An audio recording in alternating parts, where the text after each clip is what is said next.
Okay. Can you see the screen already? Yes. Okay. Okay, so again, mammals are vertebrates. Okay, they are warm-blooded, just like humans. Okay, we are warm-blooded because we can regulate the temperature of our body, depend on our surroundings. Okay, for example, we can maintain the temperature constant, the temperature of our body. Okay, it's constant. Okay, so we are warm-blooded, same as the mammals. Okay, also mammals, they have 4 limbs. If you say limbs, arms, and the legs. Okay, so 1, 2, 3, and 4. Okay, they have 4 limbs. Same with the dolphins, they have 4 fins. Okay, 1, 2, and at the tail they have 2 fins right there. So they have 4 limbs.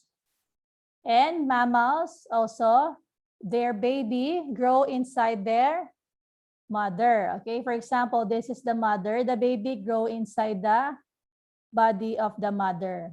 And they are born live. Okay, not in the egg, but they are born live. Okay, so please highlight and also underline in your book. Okay, so that is mammals. They are vertebrates, they are warm-blooded, and they have 4 limbs. Mammals, okay?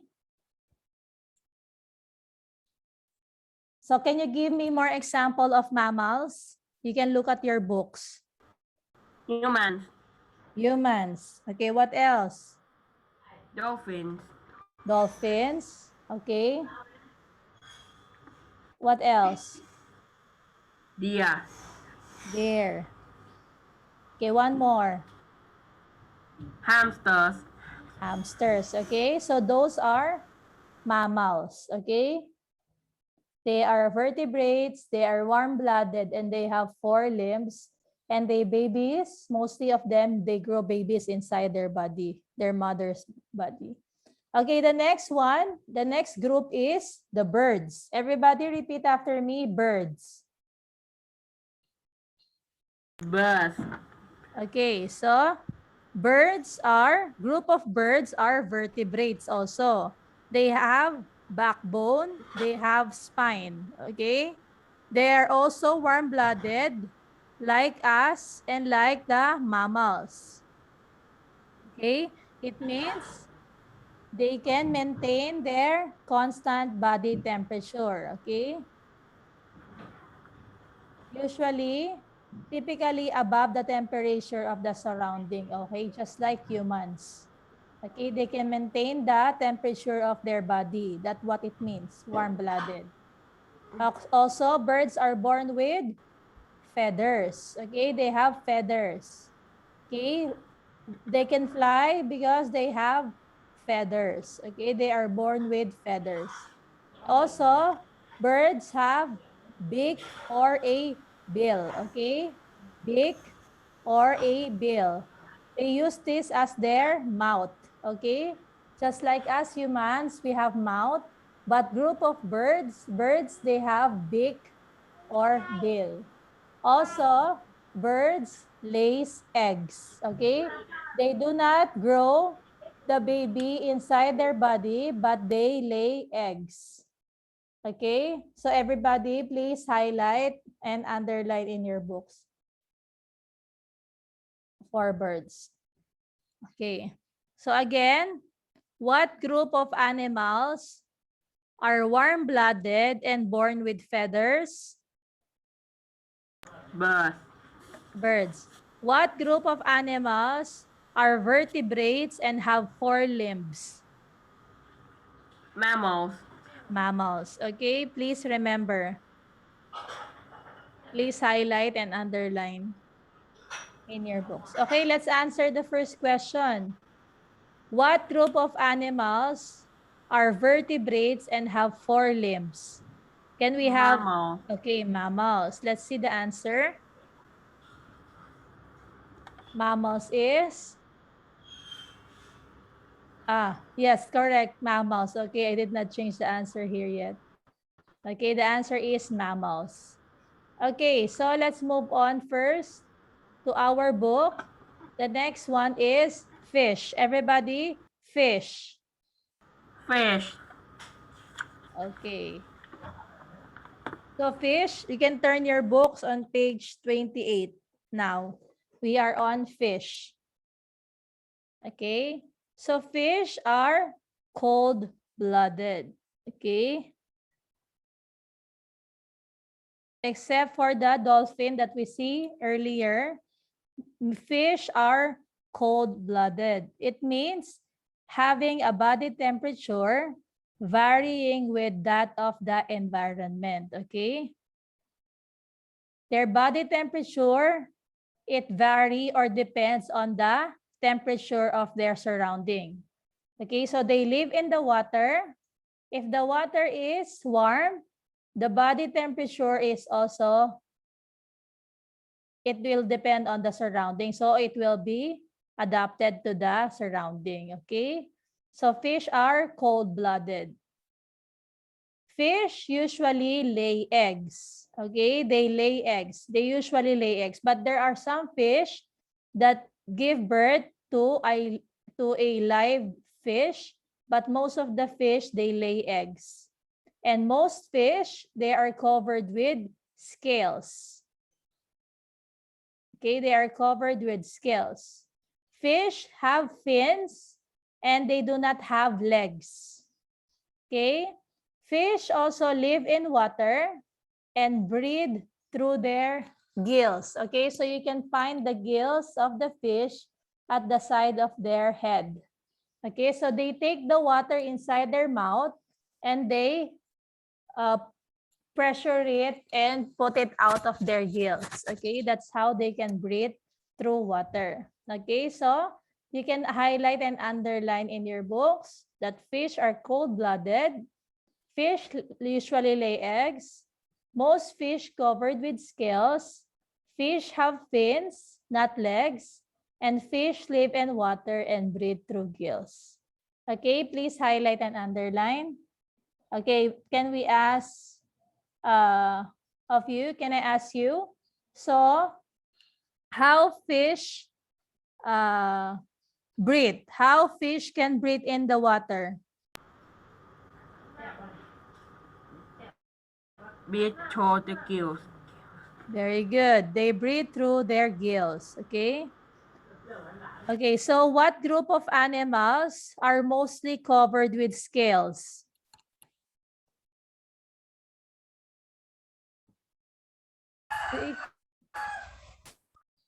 Okay, what is the answer, Natapon? Do you know? Which group of animals are mostly covered with scales? Which group of animals is covered with scales? Fish. Fish, okay? You can highlight and underline in your book, everyone. Okay, so let's move on. Okay, so next one is insects. Again, insects. Everybody repeat after me, insects. Insects. Okay, very good. So when you say insects, let's rewind. Okay. Insects are the largest group of living things, okay? So we have mammals, fish, birds, arachnids, mollusks, but insects are the biggest. It means many, many insects, okay? Insects are the largest group of living things. Insects are invertebrates. It means they do not have backbone and they do not have spine. Okay? So I know you already seen a dead insect, right? They do not have backbone. Okay, when we squeeze an insect, it doesn't have a backbone or it doesn't have a spine. Okay, it's invertebrate. Also, insects can breathe through their tiny holes in their body. So insects breathe because they have holes in their body, okay? And most of insects have two or pair of wings and they have pair of antenna or feelers, okay? So mostly they have wings. Sometimes there's two or there's four. And sometimes most of them has a pair of antenna, okay? They use it for communication, right? Okay. And also insects, they lay many eggs. So we know insects, that's why they are the largest group because they lay many eggs. Okay, so again, what group of animals has a pair of antenna or feelers? Insects. Insects, okay? Remember that. So you can highlight and underline also in your books. Can you give me more example of insects? Bees. Bees. What else? Beetles. Beetles, okay? Butterfly. Butterflies, okay? What else? Dragonflies. Okay, what else? Ants. Ants, okay? So there are many variety of insects, okay? So we can see it in our house. We can see it outside in the trees, okay? So just highlight and underline, okay? So remember, okay, some of it will be included in the PA test and your finals. Okay, so let's move on. Okay, the next one is the arachnids, okay? So the arachnids are invertebrates. They do not also have a backbone or spine. Okay, they are invertebrates. They are also cold-blooded. Okay. And they have 8 legs. Okay. They have 8 legs but do not have antenna. Okay. Sometimes some of the arachnids, they look like insect, but they are not insect. Okay. Just like the spider, they are not insects and scorpions. They are belong to the group of arachnids. Okay. So they have 8 legs and they do not have antenna. Okay. And their food, they eat also some insects. Okay. They eat insects. And the female or the mother arachnid, they guard their eggs or their young, which often born alive. Okay, born live. So most of the arachnids, they lay eggs, but most of them also give birth or they're born live. Okay, so please highlight and underline in your books.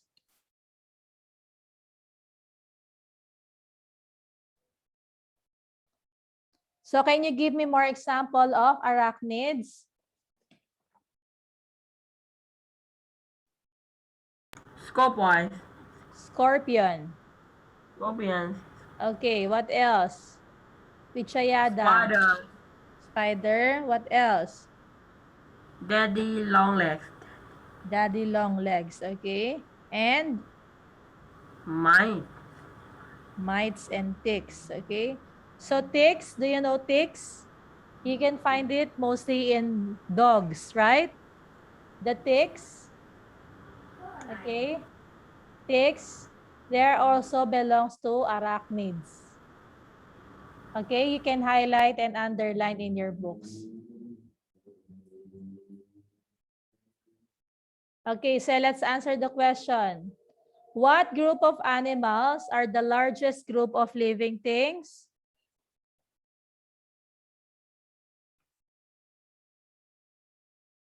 What group of animals? Insects. Okay, let's see if it's correct. Largest group of animals is insects.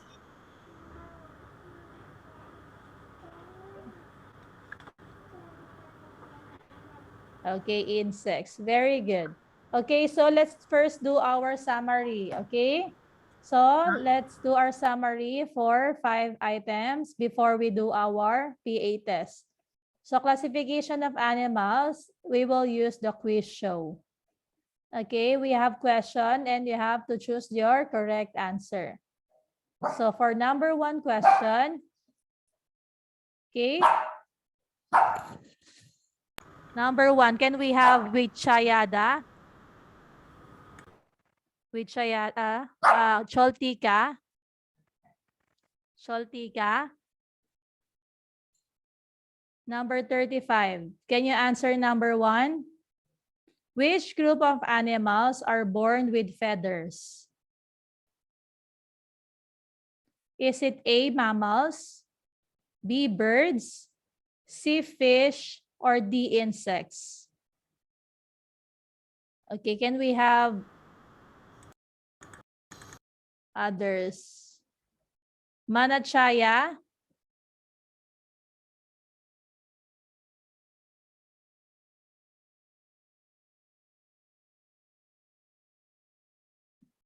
hello, students. Okay, how about Pakawatnokyew? Number 1. Yes. Okay, what's the answer? Bird. Birds. Okay, let's see if it's correct.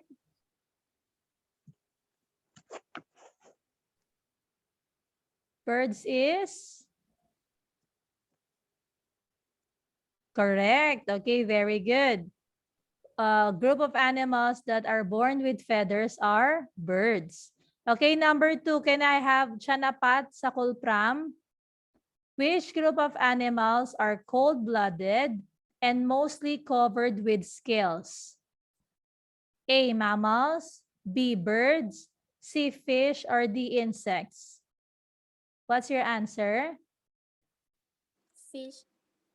Fish, okay. Fish is correct. Very good. Okay, number 3, natapon. Natapon, number 3. Which group of animals are warm-blooded and have 4 limbs? A, mammals, B, birds, C, fish, or D, insects? What is the answer? Natapon.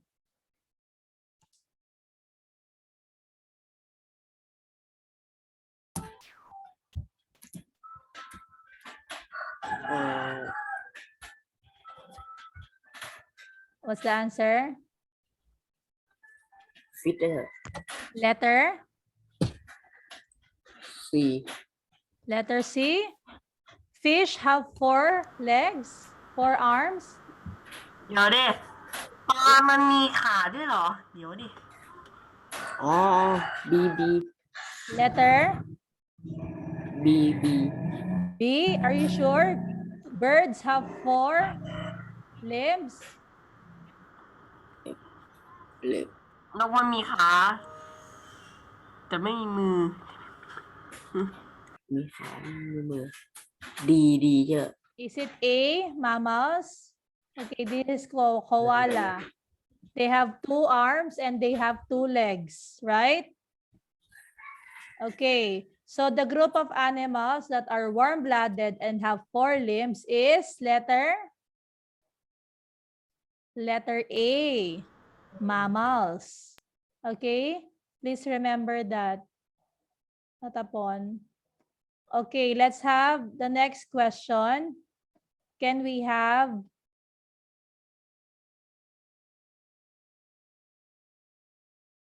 Jirawat? Number 4.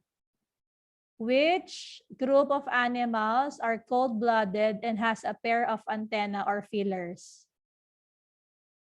Letter A, arachnids. B, birds. C, fish. Or D, insects.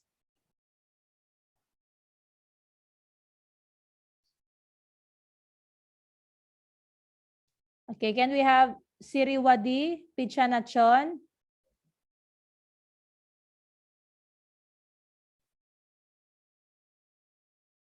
Siriwadi. Which group of animals are cold-blooded and has a pair of antenna?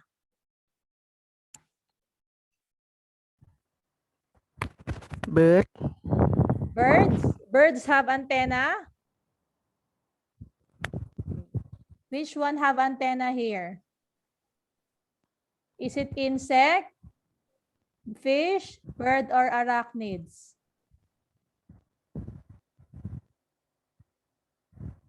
Letter? Okay, who can help Pichanon?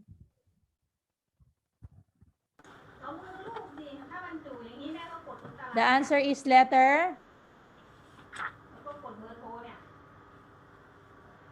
Borapon, what is the answer?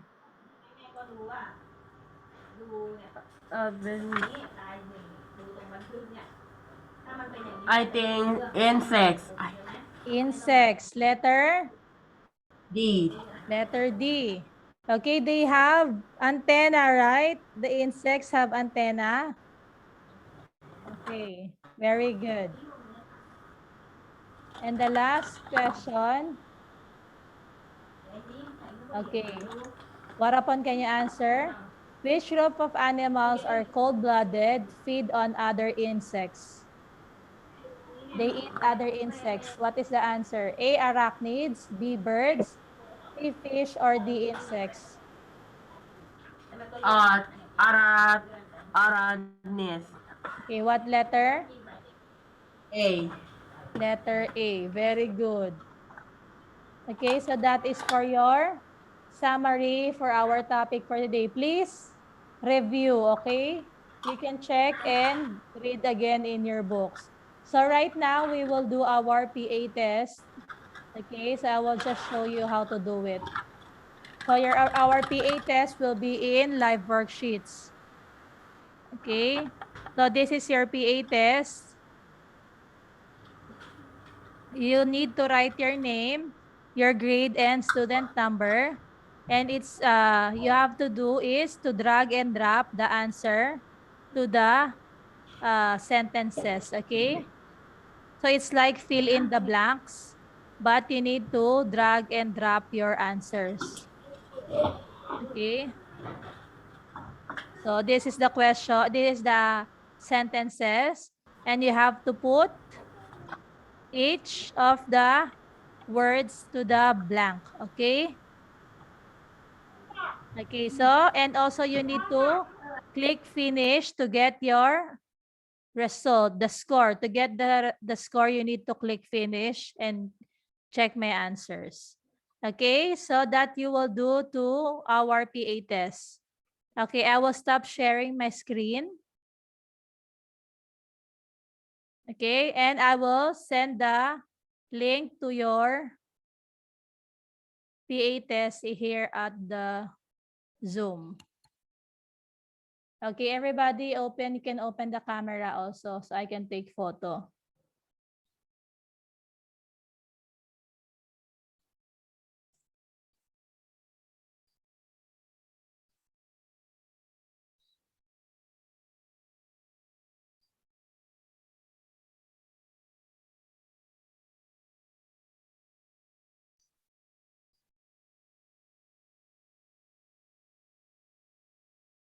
Okay, everybody open up your camera.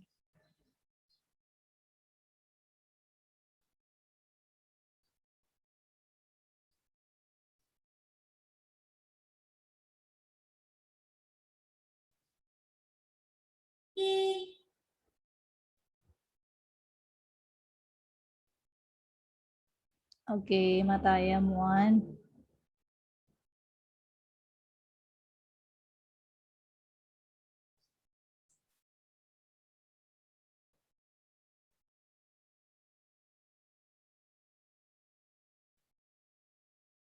Okay, I will also send the linked in your line, okay? But here. Okay, so you can check on the chat here in Zoom. I already sent the link to your PA test, okay? So everybody, please finish the PA test and send to me in line. Okay, what upon the birthday boy? Birthday boy, what upon? Okay, can you see the link for the PA test already?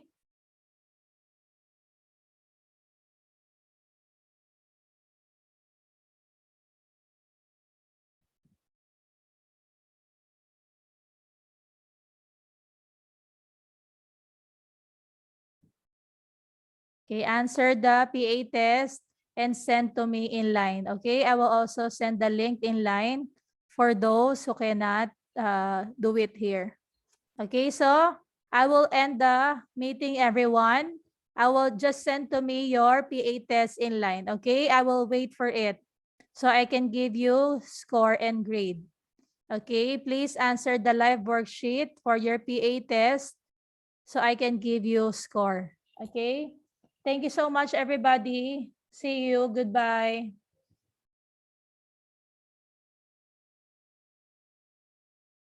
Goodbye, everyone. I will end the meeting.